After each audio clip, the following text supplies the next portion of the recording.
गांव के किनारे एक पुरानी सी नदी बहती थी। लोग कहते थे उस नदी में कुछ तो अजीब है। कई बार लोगों ने नदी के पास एक लड़की को चुपचाप खड़े देखा था। कुछ लोग उसे नजरअंदाज करके वहां से चले जाते, लेकिन जो उसके पास जाते वही उनकी सबसे बड़ी गलती होती।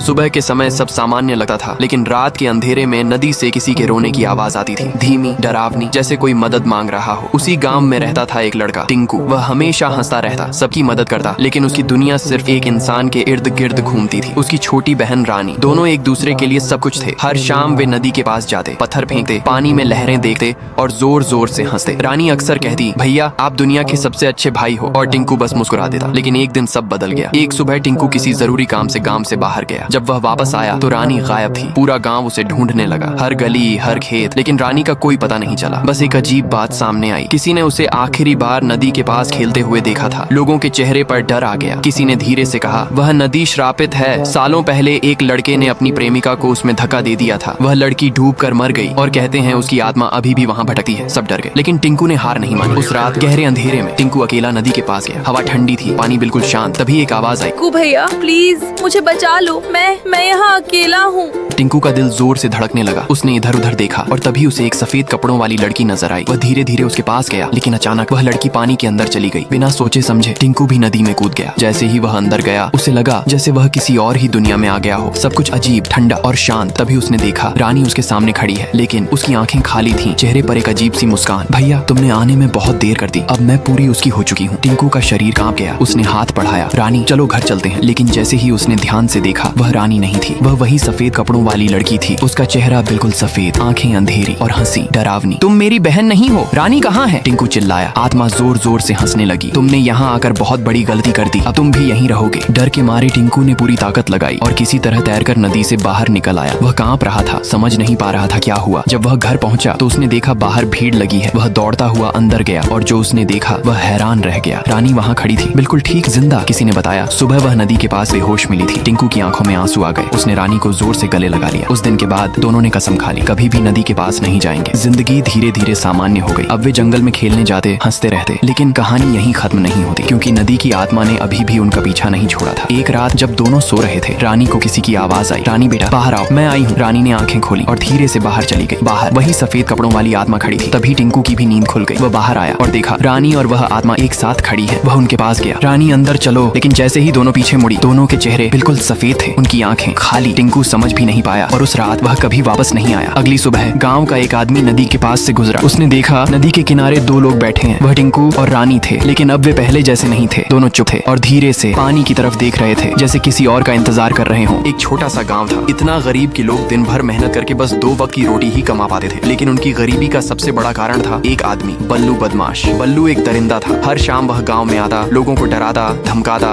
और उनकी पूरी कमाई छीन लेता। और अगर कोई उसे पैसे नहीं देता तो वह उसे वहीं मार देता। लोग उससे बहुत परेशान थे। बल्लू उन सभी पैसों को अपने बड़े से महल में रखता था, जहाँ कड़ी सुरक्षा, गार्ड्स और कैमरे लगे हुए थे। गांव के लोग मजबूर थे, न लड़ सकते थे न भाग सकते थे। लेकिन उसी गांव में एक अलग ही इंसान रहता था, चुलबुल, एक छोटा सा चाय वाला, लेकिन दिल का बहुत ही अच्छा इंसान। वह लोगों को मुफ्त में चाय पिलाता था। लोग पैसे देते पर वह मुस्कुरा कर मना कर देता, ये पैसे तुम्हारी मेहनत के हैं, इन्हें अपने पास रखो। गाँव वाले खुश हो जाते और चुलबुल को शुक्रिया कहते। एक दिन चुलबुल गाँव में घूम रहा था, तभी उसे रोने की आवाज आई। वह छुप कर देखने लगा। बल्लू कुछ गरीब लोगों को मारकर उनसे पैसे छीन रहा था। उसके जाते ही चुलबुल उन लोगों के पास गया और पूछा, कौन था वो और तुमसे पैसे क्यों छीन रहा था? लोग फूट फूट कर रो पड़े और सब सच बता दिया। उसका नाम बल्लू है, वो बहुत बड़ा बदमाश है। हर शाम आता है और हमारी सारी मेहनत की कमाई ले जाता है। गांव के बाहर उसका एक महल है, जहां उसने सब चोरी का माल रखा है, लेकिन वहां की सुरक्षा बहुत कड़ी है। चुलबुल की आंखों में आंसू आ गए। उसने धीरे से कहा, बस अब और नहीं, मैं तुम्हारा सारा पैसा उससे वापस लाऊंगा। उस शाम चुलबुल ने कुछ लोगों को इकट्ठा किया और मिलकर एक योजना बनाई। रात के अंधेरे में सब बल्लू के महल पहुंच गए। अंदर जाकर उन्होंने देखा बल्लू अकेला बैठा था और रो रहा था। ये देखकर सब एक पल के लिए रुक गए, लेकिन समय कम था। चुलबुल और उसके साथियों ने चुपके से सारा खजाना उठा लिया और बिना आवाज किए वहां से निकल गए। सुबह बल्लू सोकर उठा और जैसे ही उसने अपना खजाना देखा, वह पूरी तरह गायब था। वह गुस्से से पागल हो गया। उसने सीसीटीवी चेक किया और फुटेज में साफ साफ चुलबुल को खजाना ले जाते हुए देखा। बल्लू की आंखें खून जैसी लाल हो गईं। चुलबुल तुझे मैं जिंदा नहीं छोड़ूंगा। उधर गाँव में खुशियाँ ही खुशियाँ थी। चुलबुल सबको उनकी मेहनत की कमाई वापस दे रहा था। लोग खुशी से रो रहे थे। सालों बाद उनके चेहरे पर मुस्कान थी। चुलबुल, तुम्हारा शुक्रिया, हम तुमसे बहुत प्यार करते हैं। लेकिन अचानक गांव के बीच एक जोरदार धमाका हुआ। धूल, चीखें और अफरा तफरी फैल गई। लोग भागने लगे। बल्लू अपने आदमियों के साथ वापस आ गया था और लोगों को बेरहमी से मार रहा था। वह चिल्लाया, चुलबुल, तूने मेरा सारा सोना चुरा लिया, अब देख मैं तेरा क्या हाल करता हूँ। चुलबुल आगे बढ़ा, आंखों में गुस्सा पर आवाज में हिम्मत। वो खजाना तेरा नहीं था, इन लोगों का था। फिर उसने सीधा चुनौती दी, आजा, आज फैसला हो जाए, जो जीतेगा खजाना उसका। दोनों आमने सामने थे। लोग डरे हुए थे लेकिन उम्मीद से चुलबुल को देख रहे थे। बल्लू हंसा, तुझे क्या लगता है ये लोग तेरे साथ हैं तो तू जीत जाएगा? बल्लू ने हथियार निकालकर पहला वार किया। चुलबुल तेजी से बच गया। उसने दूसरा वार किया लेकिन फिर भी चुलबुल खड़ा रहा। फिर चुलबुल ने अपनी पूरी ताकत जुटाकर एक जोरदार प्रहार किया, जैसे उसके अंदर की सारी आग बाहर आ गई हो। बल्लू जमीन पर गिर गया और उसके साथ उसका खौफ भी खत्म हो गया। लोग खुशी से नाचने लगे। चुलबुल, चुलबुल के नारे गूंजने लगे। गांव में फिर से शांति आ गई। लोगों ने अपनी जिंदगी वापस पा ली। अब किसी के पास बड़ा घर था तो किसी के पास अच्छी गाड़ियाँ। चुलबुल पहले सिर्फ एक चाय वाला था लेकिन अब वह गांव के लिए उनका रक्षक बन चुका था। विष्णुनगर नाम का एक छोटा सा गांव था। वहाँ एक लड़का रहता था, चिंटू। चिंटू बाकी बच्चों से बिल्कुल अलग था। उसकी आंखें बहुत बड़ी बड़ी थीं और उसके चेहरे पर हमेशा एक अजीब सी मुस्कान रहती थी, जैसे वह कुछ ऐसा जानता हो जो कोई और नहीं जानता। लेकिन चिंटू की सबसे अजीब बात ही उसके शौक। गांव के बगल में एक घना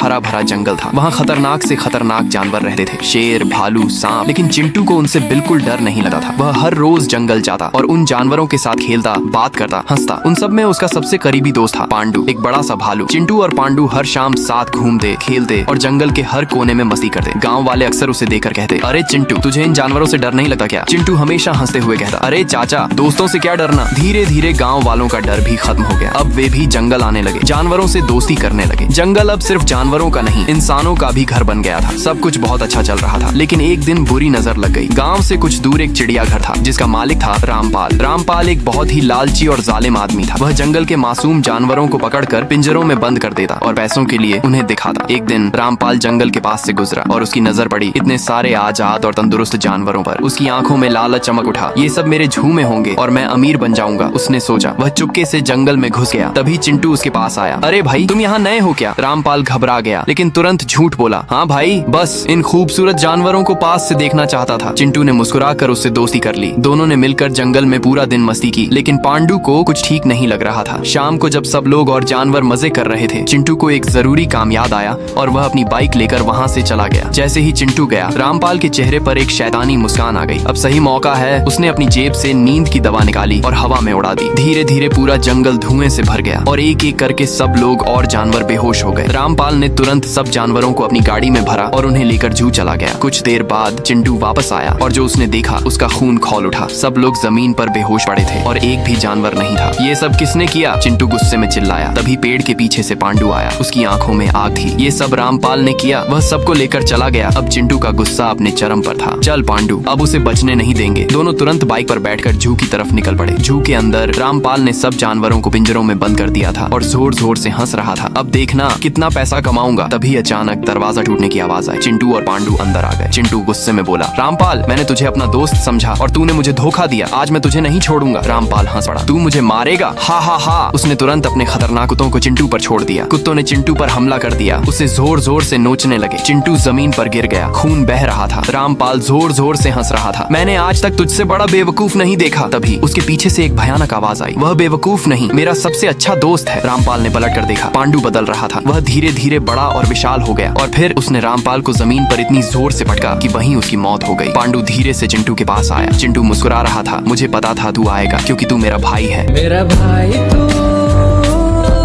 मेरी जान है।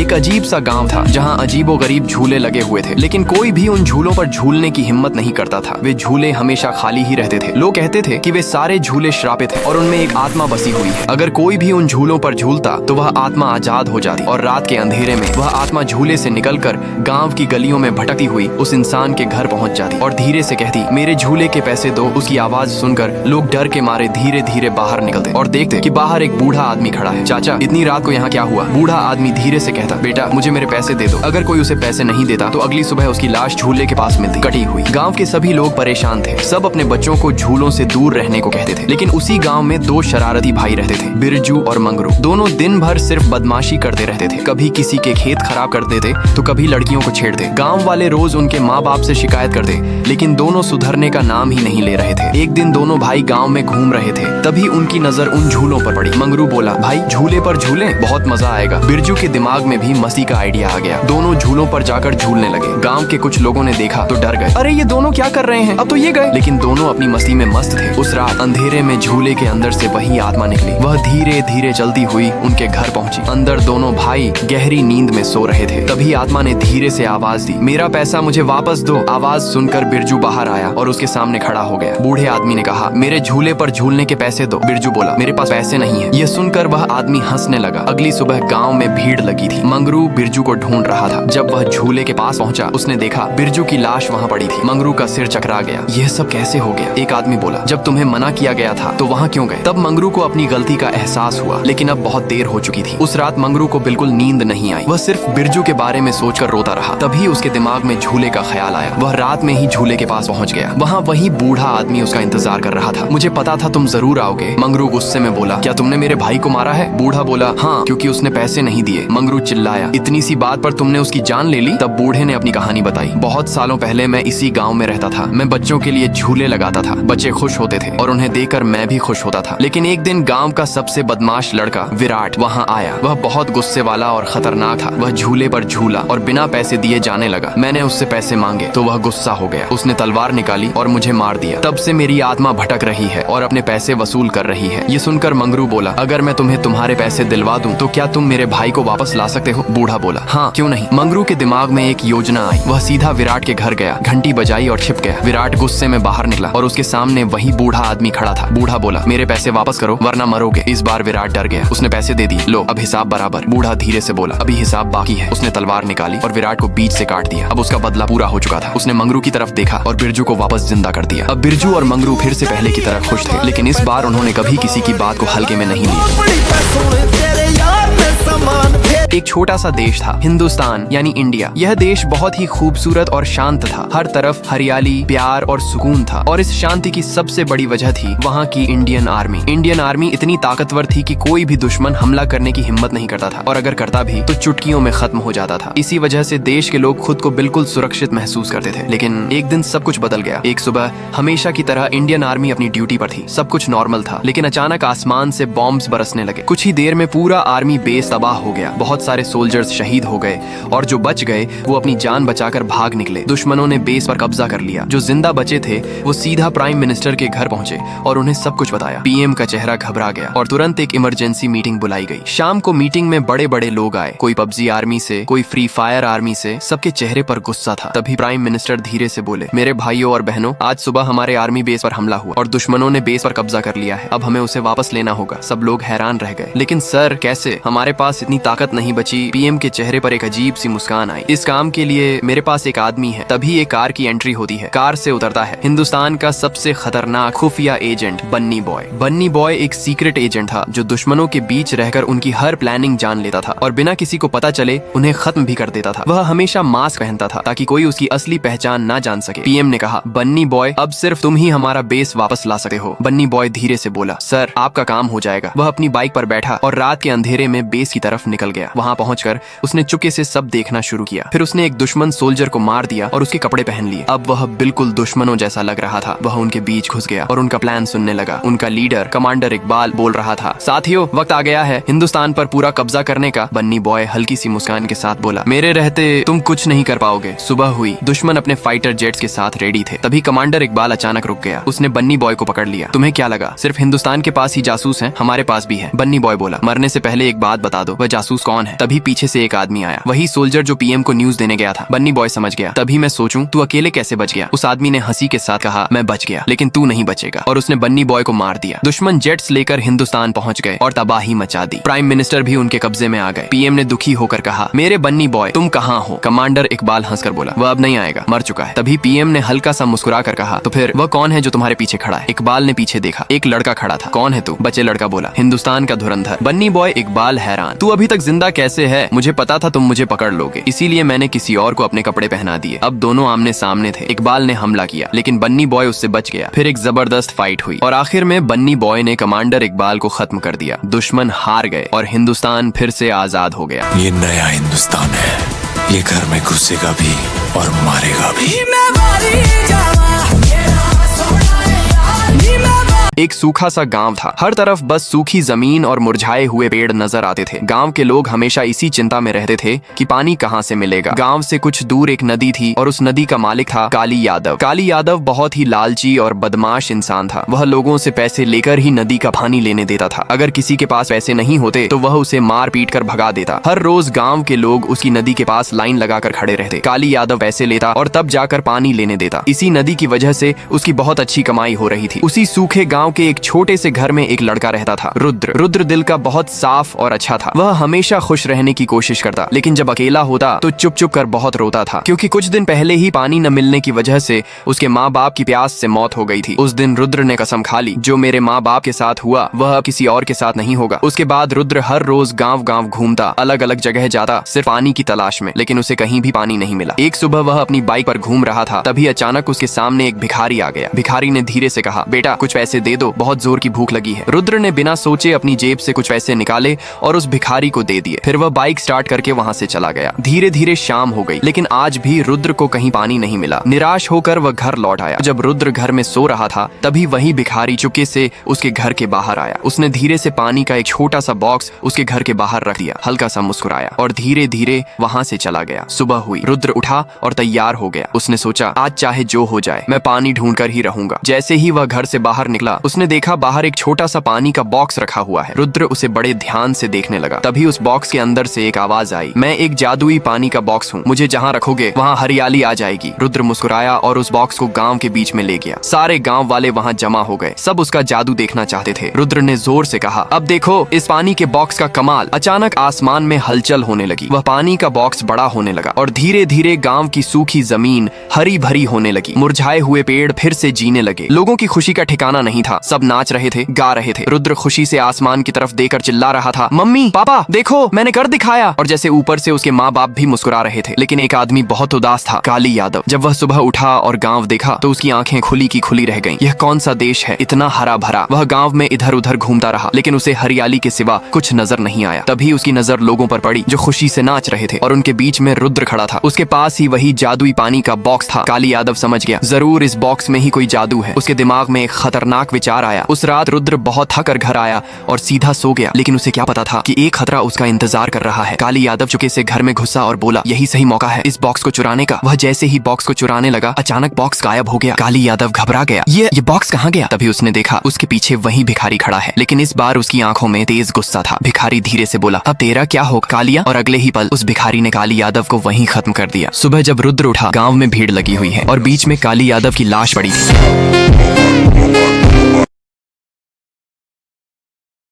क्या तुमने कभी ऐसा कोई गांव देखा है जहां हर जगह सिर्फ टुंग टुंग ही टुंग टुंग भरे हुए हों, जैसे मानो वहां टुंग टुंग वायरस फैल गया हो? और तो और वहां बच्चे भी टुंग टुंग ही पैदा होते थे। लेकिन ये गांव पहले ऐसा नहीं था। बहुत सालों पहले ये गांव भी एक सामान्य गांव की तरह ही था। लोग यहाँ रहते थे और सब लोग देखने में बहुत खूबसूरत है, लेकिन उनकी एक बड़ी समस्या थी, उन्हें अपनी खूबसूरती पर बहुत घमंड था। वे लोग बदसूरत या काले लोगों को देखते ही उनका मजाक उड़ाते, उन्हें धक्के मारकर गाँव से निकाल देते। उनके सिर पर खूबसूरती का घमंड सवार था। लेकिन एक सुबह सब कुछ बदल गया। दूर से एक टुंग टुंग गांव में आ गया। वह रास्ता भटक गया था और गलियों में घूम रहा था। तभी कुछ लोगों ने उसे देख लिया। टुंग टुंग उनके पास गया और प्यार से बोला, भाई मैं रास्ता भटक गया हूँ, क्या आप मुझे रास्ता बता देंगे? लोग पहले चुप हो गए, फिर उसे ध्यान से देखने लगे और अचानक जोर जोर से हंसने लगे। अरे इसका मुंह देखो, कितना अजीब और बदसूरत है। ये बात टुंग टुंग को बहुत बुरी लगी। उसने गुस्से में कहा, अरे भाई शक्ल से क्या मतलब, इंसान का दिल साफ होना चाहिए। लेकिन वे लोग और गुस्सा हो गए, साले बदसूरत आदमी हमें ज्ञान देगा। उन्होंने टुंग टुंग को गाँव से निकाल दिया और बोले, कभी भूल कर भी यहाँ मत आना। टुंग टुंग का दिल टूट गया। उसने गुस्से में कहा, इन्हें अपनी खूबसूरती पर इतना नाज है ना, आज मैं इनकी खूबसूरती ही खत्म कर दूंगा। वह जंगल गया, वहाँ से पेड़ों के पत्ते और बंदर के पीछे के बाल तोड़ लाया। घर आकर उसने काला जादू करना शुरू किया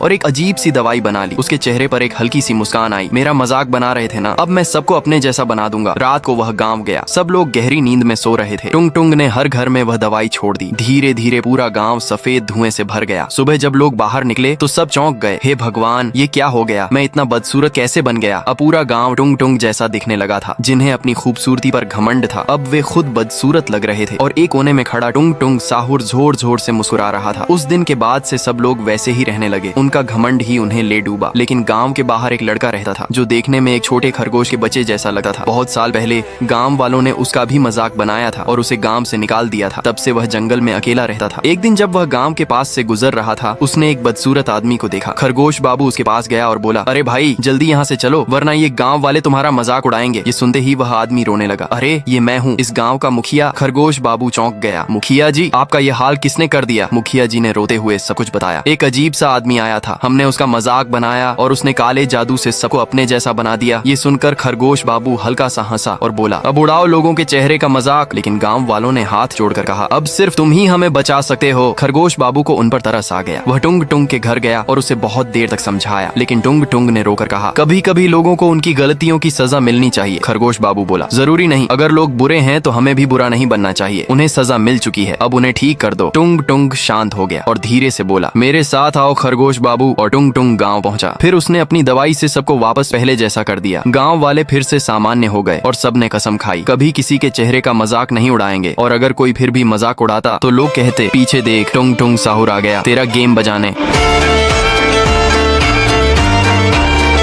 यह गांव छोटा जरूर था, लेकिन एक समय यहाँ के लोग बहुत ही ज्यादा गरीब थे। इतने गरीब कि अपने बच्चों को एक वक्त का खाना भी नहीं दे पाते थे। इसी वजह से कई बच्चे बचपन में ही भूख से मर जाते थे। लेकिन एक दिन अचानक एक ऐसा करिश्मा हुआ जिसने पूरे गांव को बदल दिया। एक रात सब कुछ सामान्य था, लेकिन उसी रात गांव में एक अजीब सा आदमी आया। उसका नाम था वरदान। वह देखने में काफी अलग और अमीर लग रहा था। धीरे धीरे चलता हुआ वह मदन लाल के घर के पास पहुंचा। मदन लाल बाहर निकला तो वरदान उसे गहरी नजर से देखते हुए बोला, क्या तुम्हें बहुत अमीर बनना है? मदन लाल खुशी से बोला, हाँ मुझे बनना है। वरदान के चेहरे पर एक हल्की सी मुस्कान आई। मैं तुम्हें बहुत अमीर बना दूंगा, लेकिन बदले में तुम्हें अपना एक बच्चा मुझे देना होगा। मदन लाल सोच में पड़ गया। कुछ देर बाद वह घर के अंदर गया और अपने एक बेटे को लेकर बाहर आया। वरदान ने अपना वादा पूरा किया, मदन लाल को अमीर बना दिया और बच्चे को लेकर गायब हो गया। उस दिन के बाद हर रात वरदान गाँव में आता, लोगों को अमीर बनाता और उनके बच्चे ले जाता। धीरे धीरे गाँव की गरीबी खत्म हो गई। सब लोग अमीर हो गए, लेकिन उनके पास खाना तो था पर खाने वाला परिवार नहीं था। फिर एक दिन गाँव में एक नया परिवार आया, बबलू और उसका बेटा हीरा। बबलू अपने बेटे से बहुत प्यार करता था। कुछ साल पहले बबलू और उसकी पत्नी खेतों में काम कर रहे थे। तभी अचानक उसकी पत्नी बेहोश हो गई। बबलू उसे तुरंत अस्पताल ले गया। डॉक्टर के सामने अपने सारे पैसे रखकर बोला, डॉक्टर साहब मेरी पत्नी को बचा लीजिए प्लीज। डॉक्टर ने बहुत कोशिश की, लेकिन वह उसे बचा नहीं पाए। मरते वक्त उसकी पत्नी ने बस इतना कहा, हमारे बच्चे का ख्याल रखना और उसे एक अच्छा इंसान बनाना। बबलू ने हाँ तो कह दिया, लेकिन उसने अपनी सारी कमाई पत्नी के इलाज में लगा दी थी। अब उसके पास कुछ भी नहीं बचा था। न वह हीरा को स्कूल भेज पाता था, न ही उसे अच्छा खाना खिला पाता था। रोज सुबह दोनों बाप बेटे खेतों में काम करते और शाम को थके हारे घर लौट आते। रात को बबलू अकेला बैठकर सोचता, क्या मैं अपना वादा कभी पूरा कर पाऊंगा? एक रात वरदान फिर से गांव में आया। वह सीधा बबलू के घर के पास पहुंचा। तभी हीरा बाहर आया और प्यार से बोला, अंकल आप कौन हो? वरदान उसका नाम सुनते ही रुक गया। तभी बबलू भी बाहर आ गया। वरदान ने पूछा, क्या तुम्हें भी बहुत अमीर बनना है? बबलू हैरान होकर बोला, हाँ लेकिन। वरदान मुस्कुराया, लेकिन बदले में तुम्हें अपना बच्चा मुझे देना होगा। बबलू तुरंत बोला, मेरा बच्चा मेरे लिए पैसों से भी ज्यादा महत्वपूर्ण है, मैं उसे नहीं दे सकता। वरदान के चेहरे पर एक अजीब सी मुस्कान आई। तुम पहले इंसान हो जिसने मुझे मना किया है। वह जाने लगा, लेकिन बबलू ने पुकारा, रुको, जाने से पहले ये बताओ तुम हो कौन और बच्चों को क्यों ले जाते हो? वरदान की आंखों में आंसू आ गए। उसने धीरे से कहा, यहाँ से थोड़ी दूर मेरा घर है। मैं अपनी पत्नी और बेटे के साथ रहता था। हम बहुत खुश थे। एक दिन मेरा बेटा अपनी पसंदीदा गाड़ी से घूमने गया, लेकिन कभी वापस नहीं आया। उसका दुर्घटना हो गया था। उसे खोने के बाद मेरी पत्नी अपना होश खो बैठी। वह बस चुप रहती है। मैं दूसरे बच्चों को लाता हूँ ताकि उन्हें देखकर मेरी पत्नी थोड़ी देर के लिए खुश हो सके। यह सब सुनकर बबलू की आंखों में आंसू आ गए। उसने दिल पर पत्थर रखकर कहा, तुम मेरे बेटे को ले जा सकते हो। वरदान हैरान रह गया, लेकिन वह हीरा को अपने साथ ले गया। उस दिन के बाद हीरा वरदान के घर में रहने लगा। वरदान उसे हर खुशी देता था और हीरा भी वहाँ खुश था। अपने बेटे को खुश देखकर बबलू के दिल को भी सुकून मिलता था। कभी कभी असली दौलत पैसा नहीं, बल्कि अपनों की खुशी होती है। एक छोटी सी बस्ती थी। वहाँ बहुत सारे लोग रहते थे। हर किसी के पास अपना कोई न कोई सबसे अच्छा दोस्त था। लेकिन उसी बस्ती में दो लड़के भी रहते थे। एक का नाम था रवि, जो खेल कूद में बहुत अच्छा था, और दूसरे का नाम था अमन, जो पढ़ाई लिखाई में बहुत तेज था। दोनों एक ही स्कूल में पढ़ते थे, लेकिन बचपन से ही दोनों एक दूसरे के सबसे बड़े दुश्मन थे। अगर रवि कहीं खेल रहा होता तो अमन उसे देखते ही वहाँ से चला जाता, और अगर अमन नदी में नहा रहा होता तो रवि उसे देखकर उस नदी से दूर चला जाता। दोनों को एक दूसरे की शक्ल तक पसंद नहीं थी। गाँव के लोग हमेशा कहते थे, ये दोनों कभी कभी एक दूसरे के दोस्त नहीं बन सकते। लेकिन एक शाम रवि स्कूल से घर लौट रहा था। रास्ते में उसे एक नदी दिखी तो वह कुछ देर के लिए वहाँ बैठ गया और कुछ सोचने लगा। तभी अचानक जंगल से एक बड़ा सा भालू वहाँ आ गया। रवि डर गया। उसने भागने की कोशिश की लेकिन भालू ने उसे जोर से धक्का दिया और रवि सीधा नदी में गिर गया। रवि को तैरना नहीं आता था। वह पानी में हाथ पैर मारने लगा और जोर जोर से मदद के लिए चिल्लाने लगा, लेकिन वहाँ कोई नहीं था जो उसे बचा सके। तभी वहाँ से अमन गुजर रहा था। जैसे ही उसकी नजर रवि पर पड़ी वह हैरान रह गया। उसने कहा, अरे ये तो मेरा दुश्मन रवि है। अमन कुछ पल के लिए रुकर सोचने लगा, फिर बिना कुछ सोचे वह सीधा नदी में कूद गया। उसने रवि को पकड़ा और बाहर खींच कर ले आया। काफी देर तक वह रवि को होश में लाने की कोशिश करता रहा। कुछ देर बाद जब रवि को होश आया तो उसने देखा कि अमन उसके सामने खड़ा है। रवि की आंखों में आंसू आ गए। वह बोला, अमन मेरे भाई, आज अगर तुम नहीं होते तो शायद मैं जिंदा नहीं होता। धन्यवाद। उस दिन के बाद सब कुछ बदल गया। रवि और अमन दोनों एक दूसरे के दोस्त बन गए। दोनों साथ बातें करने लगे। हर सुबह साथ स्कूल जाते, साथ क्रिकेट खेलते और साथ पढ़ाई भी करते। स्कूल के सारे बच्चे हैरान थे। वे कहते, अरे ये दोनों कब से दोस्त बन गए हैं। अब हर सुबह दोनों साथ नदी पर जाते और नहाते। दोनों अपनी जिंदगी में बहुत खुश थे। लेकिन एक सुबह सब कुछ बदल गया। दोनों नदी में नहाकर घर लौट रहे थे। रास्ते में हंसते हुए बातें कर रहे थे। तभी अचानक सामने से एक तेज रफ्तार ट्रक आ गया। अमन ने तुरंत रवि को जोर से धक्का दिया। रवि सड़क के किनारे गिर गया और बच गया, लेकिन अमन और ट्रक की भयानक टक्कर हो गई। अमन बहुत बुरी तरह घायल हो गया। रवि भागकर अमन के पास आया। उसने देखा कि अमन जमीन पर पड़ा हुआ है। रवि रो रो कर उसे होश में लाने की कोशिश करने लगा। फिर वह उसे तुरंत अस्पताल ले गया। रवि डॉक्टर से रोकर बोला, डॉक्टर साहब कृपया, वह मेरा भाई है, उसे किसी भी तरह बचा लीजिए। डॉक्टर ने तुरंत इलाज शुरू कर दिया। पूरा गांव अस्पताल के बाहर खड़ा था। सब दुआ कर रहे थे कि अमन बच जाए। रवि की आंखों से आंसू रुक ही नहीं रहे थे। कुछ देर बाद एक डॉक्टर बाहर आए। उनका चेहरा उदास था। डॉक्टर ने धीरे से कहा, मुझे माफ कर दो, हम तुम्हारे दोस्त को नहीं बचा पाए। अब वह इस दुनिया में नहीं रहा। ये सुनते ही सब लोग सदमे में आ गए। सबकी आंखों में आंसू आ गए। रवि धीरे धीरे अस्पताल के कमरे में गया। उसने अमन को देखा और रोकर बोला, भाई मैंने तुम्हें गलत समझा। तुम कभी मेरे दुश्मन थे ही नहीं, तुम तो मेरे भाई थे। उस दिन रवि और पूरा गांव जोर जोर से रो पड़ा, क्योंकि आज उन्होंने गांव का सबसे अच्छा लड़का खो दिया था। उस दिन के बाद रवि गांव छोड़कर चला गया और कभी वापस नहीं आया। लेकिन आज भी जब कोई अमन की कब्र पर जाता है तो वहाँ फूलों का एक गुलदस्ता जरूर रखा हुआ मिलता है। कुछ लोग कहते हैं रवि आज भी हर शाम वहाँ आता है और रोते हुए कहता है, भाई तुम्हें भूलने की बहुत कोशिश कर रहा हूँ, लेकिन तुम्हें भूल ही नहीं पा रहा, क्योंकि तुम सिर्फ मेरे दोस्त नहीं, मेरे भाई थे। तेरा यार हूँ मैं।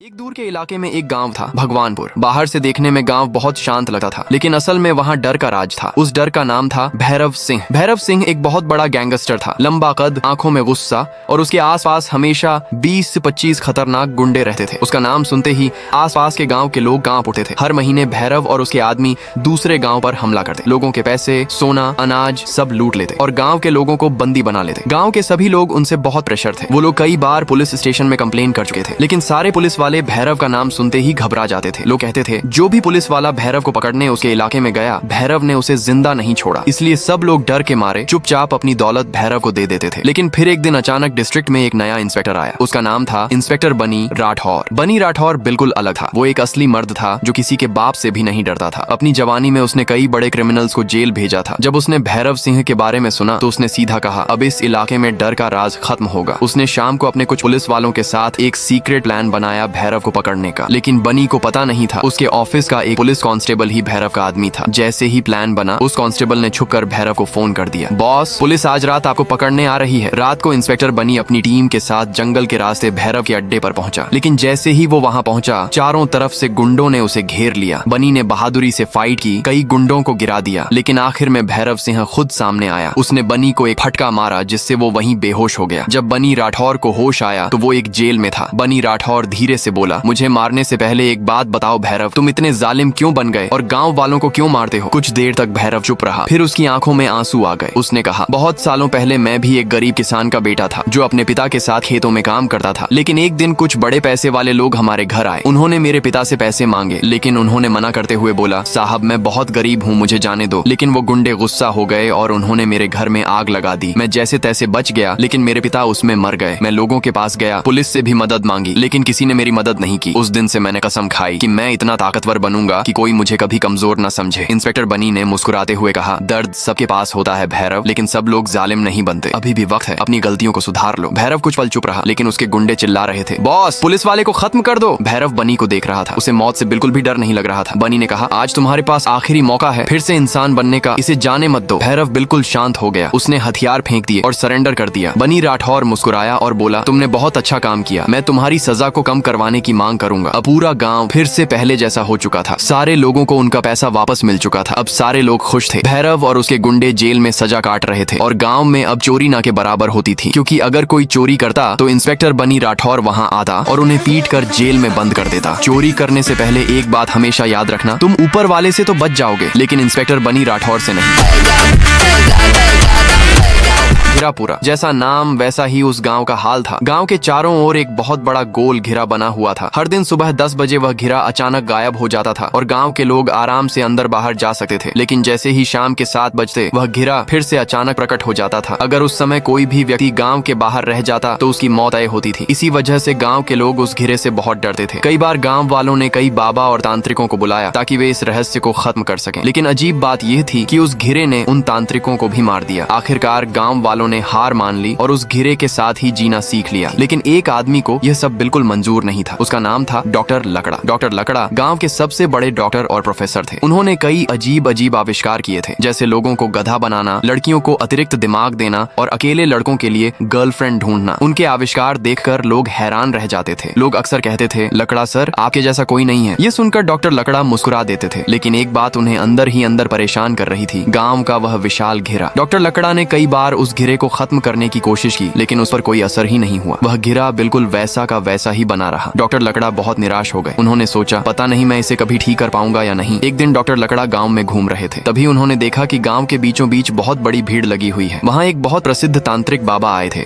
जो किसी भी सवाल का जवाब दे सकते थे। डॉक्टर लकड़ा तुरंत उनके पास गए और बोले, बाबा मेरी मदद कीजिए। बाबा बोले, पूछो बेटा, क्या पूछना है? लकड़ा ने कहा, बाबा मुझे बताइए यह घिरा गाँव में आया कैसे? ये सुनते ही बाबा चौंक गए। फिर धीरे धीरे बोले, बहुत साल पहले यह घिरा नहीं था, लेकिन इसी गाँव में एक वैज्ञानिक रहते थे, डॉक्टर खरगोशनाथ, जो तुम्हारे पिता थे। खरगोशनाथ ऐसे वैज्ञानिक थे जिन्हें असल में कुछ भी नहीं आता था। गांव वाले उनका मजाक उड़ाते थे, इस वजह से उन्हें बहुत गुस्सा आता था। एक शाम उन्होंने बहुत ज्यादा शराब पी ली और नशे में ही एक नया आविष्कार करने की कोशिश करने लगे। तभी उनकी प्रयोगशाला में एक भयानक धमाका हुआ। उस धमाके में खरगोशनाथ की मौत हो गई और उसी धमाके के बाद ये घिरा गाँव में पैदा हो गया। ये सुनते ही डॉक्टर लकड़ा सदमे में आ गए। उन्होंने कहा, मतलब ये सब मेरे पिताजी की वजह से हुआ? तभी उनके दिमाग में एक नया विचार आया। डॉक्टर लकड़ा दौड़ते हुए घर गए और बहुत मेहनत के बाद उन्होंने एक टाइम मशीन बना ली। उन्होंने कहा, अब मैं समय में पीछे जाकर अपने पिताजी को रोकूंगा। डॉक्टर लकड़ा टाइम मशीन में बैठे और 10 साल पीछे चले गए। तभी उन्होंने देखा कि उनके पिताजी शराब की दुकान में बैठकर शराब पी रहे थे। फिर वह दौड़ते हुए अपनी प्रयोगशाला में गए और प्रयोग करने लगे। डॉक्टर लकड़ा छिपकर यह सब देख रहे थे। फिर वह तुरंत प्रयोगशाला में घुस गए और बोले, पिताजी रुक जाइए, नहीं तो आपकी जान चली जाएगी। लेकिन अब बहुत देर हो चुकी थी। धमाका होने से पहले ही लकड़ा और उनके पिताजी प्रयोगशाला से बाहर भाग गए और फिर एक बहुत बड़ा धमाका हुआ और उसी धमाके के साथ वह घिरा गांव में पैदा हो गया। डॉक्टर लाखरा बहुत परेशान हो गया। उसने सोचा, अब क्या होगा? मैं तो इन्हें रोक भी नहीं पाया। तभी उसके पिता उसके पास आए और बोले, तुम टेंशन मत लो, मुझे पता है क्या करना है। फिर अचानक उन्होंने अपने मुंह से तेज आग निकाली। उस आग की ताकत से वह घिरा धीरे धीरे गायब हो गया। गांव फिर से पहले जैसा नॉर्मल हो गया। लोग खुशी से झूम उठे और सबसे बड़ी बात,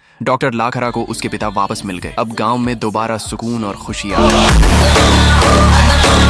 गांव के किनारे एक छोटा सा मिट्टी का घर था जहां रहती थी एक लड़की, चांदनी। नाम के जैसे ही वह सच में चांद की तरह खूबसूरत थी, सीधी, साफ दिल की और संस्कारी। उसकी माँ की मौत बचपन में ही हो गई थी। तब से उसके पिता बन्नी कुमार ही उसके माँ और बाप दोनों बन गए थे। बन्नी कुमार एक मेहनती किसान थे। सुबह सूरज निकलने से पहले खेत में चले जाते और रात होने तक काम करते। उनके हाथों में थकान थी पर आंखों में सिर्फ एक सपना, चांदनी की खुशी। वह अपनी कमाई का हर पैसा बचाकर चांदनी के लिए नए कपड़े लाते, उसकी कॉलेज की फीस भरते और उसे पढ़ाकर कुछ बड़ा बनाना चाहते थे। चांदनी भी अपने पिता से बेपनाह प्यार करती थी। हर शाम वह उनके लिए चाय बनाती, उनके पैर दबाती और कहती, बाबा एक दिन मैं आपको इतना खुश करूंगी कि आपकी सारी थकान दूर हो जाएगी। लेकिन उसी गांव में रहता था एक लड़का, आर्यन ओबरॉय। वह गांव के सबसे अमीर आदमी का बेटा था। हैंडसम था लेकिन उससे भी ज्यादा घमंडी। उसके लिए गरीब लोग सिर्फ मजाक थे। रोज सुबह वह अपनी महंगी गाड़ी लेकर गाँव की गलियों में घूमता, धूल उड़ाता और लोगों को नीचा दिखाता। गाँव की लड़कियां उसकी दीवानी थी पर बुजुर्ग और किसान उसे बिल्कुल पसंद नहीं करते थे। एक दिन बन्नी कुमार अपने खेत में काम कर रहे थे। तभी अचानक आर्यन अपनी गाड़ी तेज रफ्तार में लेकर आया और सीधा खेत के बीच घुसा दिया। पूरा खेत बर्बाद हो गया। बन्नी कुमार का खून खौल उठा। वह गुस्से में आर्यन पर चिल्ला पड़े, तू समझता क्या है अपने आप को? आर्यन चीख कर बोला, तुम जानते नहीं मेरा बाप कौन है? बन्नी कुमार ने उसकी आंखों में आंखें डालकर कहा, चाहे तेरा बाप राजा हो या बादशाह, मुझे कोई फर्क नहीं पड़ता। आर्यन हैरान रह गया। पहली बार किसी ने उसे बिना डरे जवाब दिया था। वह वहां से जाने लगा पर तभी उसकी नजर पड़ी चांदनी पर, जो थोड़ी दूर खड़ी सब देख रही थी। उस पल आर्यन आर्यन के दिमाग में एक बुरा ख्याल आया। अगली सुबह चांदनी अपना बैग लेकर ऑन्टो में कॉलेज के लिए निकल गई। बन्नी कुमार अपने काम पर लौट गए, लेकिन आर्यन दूर खड़ा सब देख रहा था। वह धीरे से अपनी गाड़ी में बैठा और चांदनी का पीछा करने लगा। बन्नी कुमार ने यह सब नोटिस कर लिया। जैसे ही चांदनी कॉलेज के पास उतरी, आर्यन उसके सामने आ गया। उसने चांदनी के सिर पर जोर से वार किया और उसे बेहोश कर दिया। फिर उसे गाड़ी में डालकर एक सुनसान जगह ले गया जहाँ कोई देख न सके। लेकिन तभी बन्नी कुमार वहाँ अपनी बाइक से पहुंच गए। उन्होंने गुस्से में आर्यन को जोर से धक्का दिया। वह तुरंत अपनी बेटी के पास गए और बोले, बेटा तुम ठीक हो ना? चांदनी ने हल्की सी मुस्कान के साथ कहा, पापा आज आप नहीं आते तो पता नहीं आर्यन मेरे साथ क्या करता। बन्नी कुमार ने अपनी बेटी को बचा लिया, लेकिन इस झगड़े में आर्यन की मौत हो गई। बन्नी कुमार घबरा गए, उन्हें समझ नहीं आ रहा था क्या करें। तभी उनके दिमाग में एक आइडिया आया। अगली सुबह आर्यन के पिता ने जब उठकर देखा तो उनका बेटा कहीं नहीं था। वह गुस्से से पागल हो गए। तभी गांव का एक आदमी आया और बोला कि कल आर्यन की लड़ाई बन्नी कुमार से हुई थी। उन्हें शक हो गया। शाम को जब बन्नी कुमार खेत में काम कर रहे थे, तभी पुलिस की बड़ी बड़ी गाड़ियां वहां आकर रुकी। पुलिस वाले और आर्यन के पिता नीचे उतरे। उन्होंने बन्नी कुमार से आर्यन के बारे में पूछा, लेकिन बन्नी कुमार ने साफ मना कर दिया। गुस्से में आर्यन के पिता बोले, मुझे पता है मेरा बेटा तुम्हारे पास है। उन्होंने घर की पूरी तलाशी ली पर कुछ नहीं मिला। आखिरकार हार मानकर सब वहां से चले गए। जाते हुए आर्यन के पिता ने देखा बन्नी कुमार के चेहरे पर एक अजीब सी मुस्कान थी। सबके जाने के बाद बन्नी कुमार धीरे से मुस्कुराकर बोले, तुम्हारा बेटा मिलेगा कैसे? वह तो अब इस जमीन के नीचे है। एक बड़े से अस्पताल में तुंग तुंग बाबू बेहोश पड़े हुए थे। जब उन्हें होश आया तो उन्होंने देखा कि उनका एक सिर अब उनके शरीर में नहीं था। वह घबराकर पास खड़े डॉक्टर से बोले, डॉक्टर साहब क्या आपने मेरी बीवी को कहीं देखा है? डॉक्टर ने हैरानी से जवाब दिया, कौन सी बीवी? हमें तो आप अकेले ही गटर के किनारे पड़े मिले थे, वहाँ कोई नहीं था। यह सुनते ही तुंग तुंग बाबू जोर जोर से रोने लगे। एक तरफ उनका सिर कट चुका था और दूसरी तरफ उनकी बीवी भी गायब थी। लेकिन तुंग तुंग बाबू के साथ ये सब कैसे और कब हुआ, चलिए जानते हैं। बहुत साल पहले की बात है। तुंग तुंग बाबू एक बड़ी फैक्ट्री में अपने पिता के साथ काम करता था। उसके पिता का नाम था राजू लाल। राजू लाल एक बहुत बड़े और मशहूर व्यवसायी थे। उनकी फैक्ट्री में लाखों गरीब लोग काम करते थे और उसी से उन्हें बहुत अधिक कमाई होती थी। लेकिन राजू लाल सिर्फ पैसों से ही अमीर नहीं थे, दिल से भी अमीर थे। जो भी उनसे मदद मांगता वे कभी मना नहीं करते थे। गांव के लोग उन्हें अपने भगवान जैसा मानते थे। राजू लाल को अपने बेटे तुंग तुंग बाबू पर बहुत नाज था और तुंग तुंग बाबू भी एक सच्चा और नेक इंसान था। जहाँ भी उसे कोई मजबूर या बेसहारा आदमी दिखा वह उसकी मदद जरूर करता। एक दिन सुबह तुंग तुंग बाबू फैक्ट्री के मजदूरों को काम समझा रहा था। तभी एक बड़ी गाड़ी आकर रुकी। उसमें से उसके पिता राजू लाल उतरे